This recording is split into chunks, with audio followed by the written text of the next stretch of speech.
Hello, my wonderful viewers, and welcome to another episode of Betty Adams Overanalyzes. Today, we're going to talk about the brilliant use of such a simple prop as a horse's bit, or rather the lack thereof, the empty space that was a horse's bit, in Lost in Space.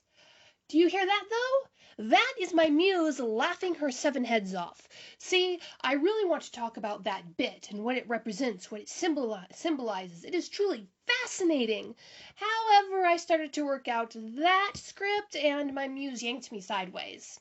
Today, we're going to talk about who in the Robinson family really understands Robot Robinson the best. We'll look at how each family member approached him. We'll talk about their strengths and weaknesses. But mostly, we'll talk about this wonderful relationship between John and Robot. When Robot Robinson first appeared on the scene, John's first reaction was to spring to his feet and prepare to defend his family with a knife. Almost laughable in the face of what Robot had displayed in firepower up to this point, but John is a soldier, and that was the only weapon he had. Will defused the situation, and then Robot saved Judy's life in a dramatic way. Then Robot saved the rest of the family. John owes him his life, the lives of his family. In addition to that, he sees how Will has bonded to the robot. Robot has earned his gratitude, and that goes a long way with John. But Robot hasn't earned his trust at this point. John accepts Robot's presence, and John watches. In the first few episodes, we, the audience, watch how the family interacts with Robot. Everyone is busy, frantic. Maureen analyzes Robot as she would any new piece of machinery. And she seems to come to the understanding that he is just that. She is an engineer, so she sees an engine, a useful servant that seems to be obeying her son. She files him away in her brain and almost never looks at him again until he starts disobeying, until the machine that she sees stops working and she sees a malfunction. Judy is a doctor, a medical professional. She takes Will's diagnosis with a very large grain of salt. She isn't sure that Robot is a person, not like she is, not like Will is. But have you ever seen a medical professional working with machines? They treat functional machines in their lives much how they would treat people they casually meet. A nice, polite doctor with Judy would thank a vending machine for her drink when she's tired.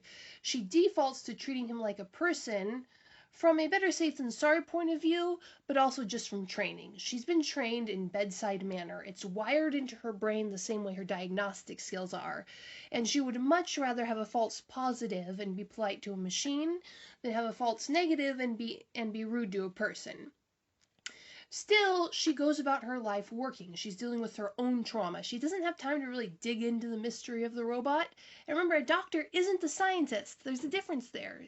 They have to be scientific, but doctors are more like engineers. They're there to get a job done. And if the robot isn't injured, he's really none of Judy's concern. So she just kind of tunes him out. There's work to do.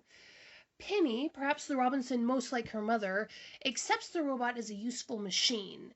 She sympathizes with her little brother's perspective. It looks kind of human, but ultimately she doesn't think about it. Like her mother, she is used to getting her way. She uses what the robot has to offer and ignores him when he isn't useful. Now, Will loves the robot. With the shallow love and an easy friendship come to a child. He does believe that the robot is a person, but he never really looks at Robot, not as a person that the robot really is. This is natural, and it is a normal state for children. They simply accept the fact of their caregivers. They don't question their parents' motives. A toddler is possibly the worst tyrant ever known to man. Learning who your caregivers are, caring about that, is one of the most shocking aspects of life. Your teacher has a sense of humor that is dry and biting, but you've never seen it in class. Your pastor has a motorcycle and a crew, but you've never seen him in his leathers. Your mother knows more dirty jokes than the combined Navy and Marine Corps, but you've never heard them. Will doesn't see the robot. He sees what he wants the robot to be. He sees what he thinks the robot is. He sees that the robot protects him, cares for him. He chooses not to see how dangerous the robot has to be to do that.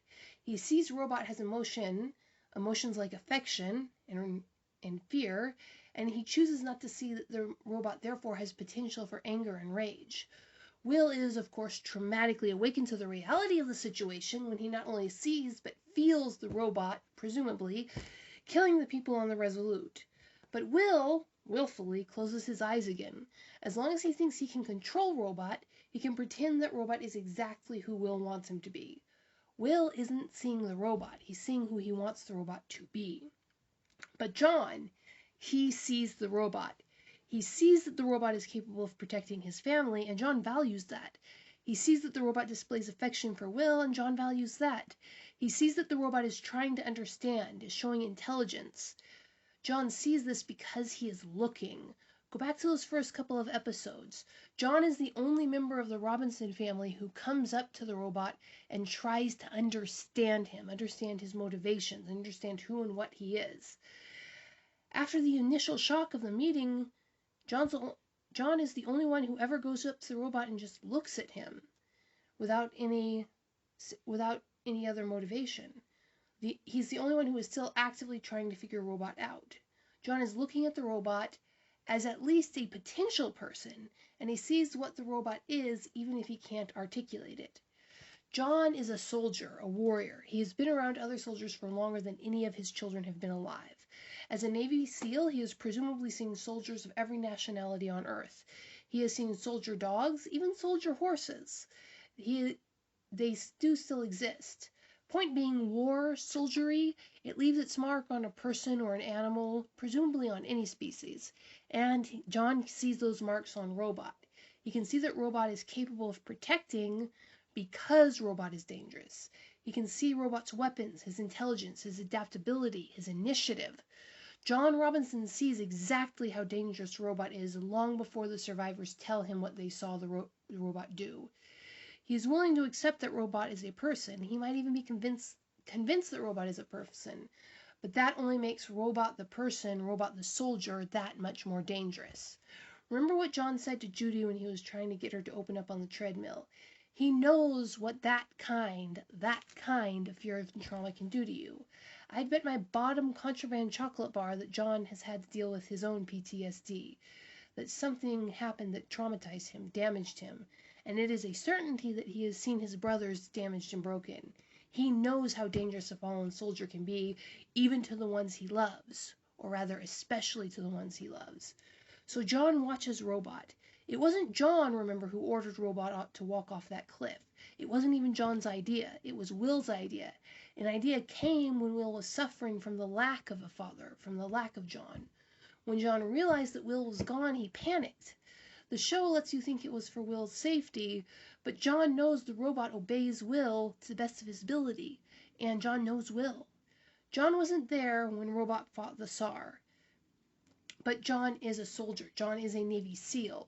One of the first requirements for special forces is brains, and one of the main things they do, one of the things they spend their most time on, is after-action reports. Fighting does not take up that much time in a regular soldier's life. It's the analysis, before and after, what happened. They analyze everything that happened. I have no doubt that John went over every detail of what happened with Maureen and the children. John would have noted that Robot, who had previously been able to locate Will instantly when Dr. Smith was supposedly ordering him around, was suddenly balky and inefficient in finding anyone, let alone Will. He moved slowly, far more slowly than he had proven he could time and again after taking far more damage. It was as John would have noticed that it looked like the robot was stalling for time. John would realize that it was the fault of Dr. Smith that the family was clustered in the place where the robot had left the engine.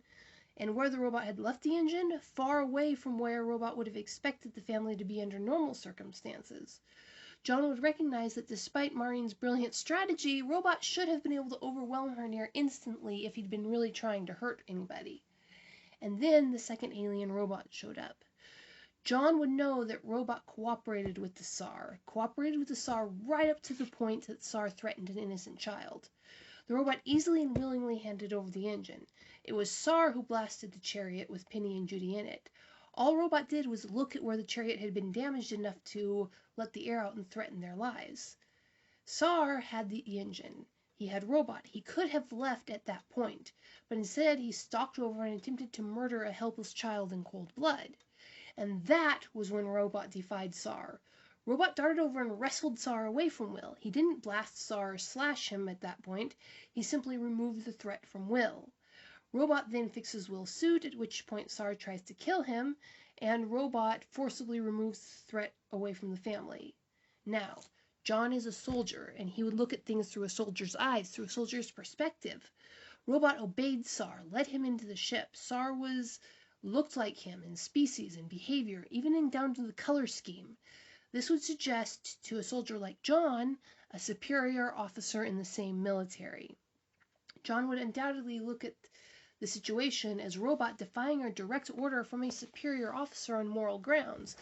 Commendable to a human soldier raised in a modern tradition, but then, even with the weight of your culture supporting your actions, at the court-martial, it's a gut-wrenching, heartbreaking decision in the moment. At least, that's how John will look at it. As far as John is concerned at this point, Robot has proven himself not only a person, but a person capable of the highest levels of moral reasoning and confident action. Robot isn't just a soldier, he's a good soldier. More than that, he is now at the very least a soldier under John's command, if not fully part of the family yet. A brother like the ones John had to leave behind on Earth. John is responsible for Robot now. And what happens in the next season when John hears that they have a lead on Robot's location? He instantly tries to get up off the hospital bed he was laying on with a hole through his side to go find Robot. He has to be ordered not to go and almost physically restrained. He was going to leave that important job undone to rush off and get his soldier back. That job that otherwise was his highest priority, because Robot was one of his now. But Will and Maureen go instead. Will, who is always talking to the robot, but only sometimes listening to him. Maureen, who now that she's accepted the robot, automatically assumes that she knows what's going on in his head. She assumes the robot is pleased to see Sar dead, and not because of what Sar might have done to Robot, but because Sar had threatened her son. That was how she phrased it. Not even that Sar had threatened Will, but had threatened her son. This was the moment that I began to realize that Maureen has a little bit of a narcissistic streak going on there. But John probably wouldn't have made that assumption. Oh, he would have made plenty of his own that might be equally inaccurate, to be sure. But John would have called up the horror he would have felt at having to find one of his commanding officers and then seeing his commanding officer's murdered body.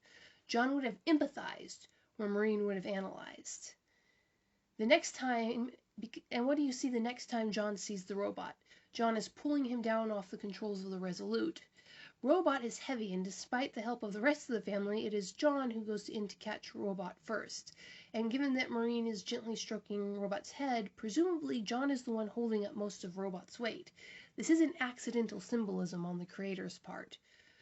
It is John who lingers when the rest of the family darts off to find Will. It is John who stays with the staggering, injured Robot and walks slowly with him to the meeting, deferring his own reunion with his son.